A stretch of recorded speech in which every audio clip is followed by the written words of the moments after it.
अस्सलामुअलैकुम दोस्तों, मैं हूं ज़िशे और आप देख रहे हैं चैनल उर्दू डिस्कवरी 5। तो आज हम बात करेंगे एक बहुत ही दिलचस्प कहानी के बारे में। कहानी क्या है? फिर वो सिद्दीक हो गए। सिद्दीक का मतलब क्या है? सिद्दीक यानी साथ देने वाला, हर मुश्किल में बिना किसी शक के साथ देने वाला। तो शुरू करते हैं। कह लगाता हुआ और हाथ पे हाथ मारता वो मक्के की गली में से निकला। आज हंसी इससे रुक नहीं रही थी। कुछ ही देर में इसे अतबा मिल गया। जरा आगे वलीद जा रहा था, जिसने बात सुनी कह लगाने लगा। वो बात ही कुछ इस अंदाज से सुना रहे थे कि रंग अमेज़ी हद से बड़ी हुई। ठट्ठा, तमस्खर, तज़हीक का हर रंग इनके हर लफ्ज़ से टपक रहा था।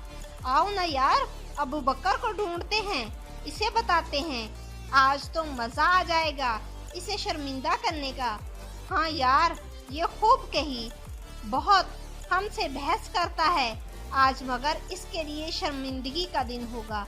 हद है कि एक बंदा एक रात में ही हजारों मील दूर बैतुल मक़दस से हो आए, और यही नहीं फिर वहाँ से आसमानों को निकल जाए। आसमान ना हुए ताइफ की पहाड़ियाँ हो गई। चलो आओ तमाशा हो जाए। वो देखो अबू बकर। हाँ भाई अबू बकर, सुना है कि किसी ने कहा है कि वो रात में अल कुद्दूस से हो आया है। यही नहीं, फिर इसके बाद आसमान से भी। क्या कहते हो, ऐसा भी हो सकता है? नहीं, ऐसा नहीं होता। अबू बकर बेसाख्ता बोल उठे। हाँ यार, ऐसा ही कहता है वो बंदा।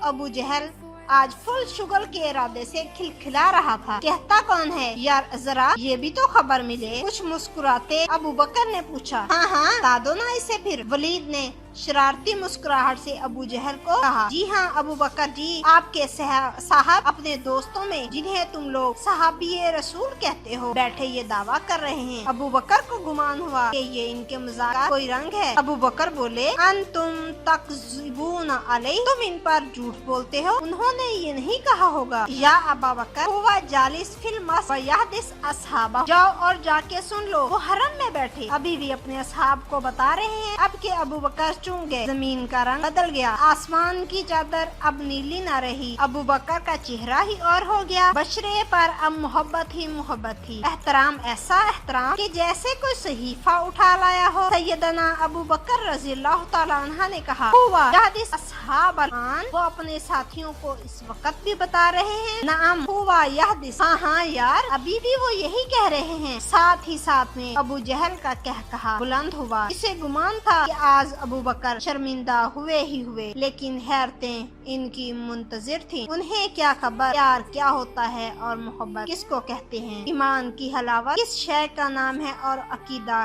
क्या है। सैयदना अबू बकर रज़ियल्लाहु तआला अन्हा ने फरमाया, वल्लाहु लौ कान हाज़ा सदका, तो सुन लो, अल्लाह की कसम, अगर मेरे महबूब सल्लल्लाहु अलैहि वसल्लम ने ये कहा है तो सच कहा है। क्या मतलब, क्या कहते हो, क्यों कर ऐसी बात करते हो? तो मस्खर अब शर्मिंदगी में बदल रहा था। या अबू बकर हल अंता तस्तका बिगैरी अन तस्मान हो, अबू बकर क्या आप इनसे सुने बगैर इनकी बात की तस्दीक कर रहे हैं? हाँ, सुन तो लिया होता, यही बैठे तस्दीक किए जा रहे हो। लेकिन अब अबू बकर बोल रहे थे और बोले जा रहे थे, अल्लाह, ये तो मेराज की बात है। मैंने तो इससे भी अजीब तर बात इनसे सुनकर तस्दीक कर दी थी। ये तो आपका आसमानों तक जाना और वापस आना है, इसकी तस्दीक पर उलझ रहे हो। हमने तो बगैर देखे इनके कहने पर मान लिया है कि अल्लाह मौजूद है। अल्लाह एक है, यह है हाजत रवाई, इसके सिवा कोई नहीं। हाँ, ये मेराज तो इससे कम तर बात है। सैयदना अबू बकर रज़ियल्लाहु तआला अन्हा की तस्दीक ने इनको सदीक कर दिया। गफ्फार की तकजीब ने इनको क़यामत तक के लिए तमाम तर मुसलमानों को सिद्दीक बना दिया। रसूल करीम सल्लल्लाहु अलैहि वसल्लम की बारगाह में पहुँचे, आपसे तमाम तर वाक़या सुना, रास्ते का किस्सा सुनाया। अबू जहल के सवाल अपने जवाब सब हुजूर के गोश गुजार किए और पूछा कि आका सल्लल्लाहु अलैहि वसल्लम, हमें भी तो सुनाइए ना इस सैर दिल पजीर کا واقعہ۔ دنیا کے سب سے سچے خبر دینے والے نے اپنے سب دوست کو اپنے سفر کی روداد سنا رہے تھے اور محبت کی ایک نئی دنیا دریافت ہو رہی تھی۔ نبی کریم صلی اللہ علیہ وآلہ وسلم ایک بات سنا رہے تھے اور صدیق اکبر فرما رہے تھے، صدقت یا رسول اللہ صلی اللہ علیہ وآلہ وسلم، صدقت یا رسول اللہ صلی اللہ علیہ وآلہ وسلم، صدقت یا رسول اللہ صلی اللہ علیہ وآلہ وسلم۔ اس روز پھر آپ صدیق ہو گئے جب ہادی عالم نے کہا، یا ابا بکر انت صدیق، ہاں ابو بکر آپ صدیق ہیں، رضی اللہ تعالی عنہ۔ شکریہ۔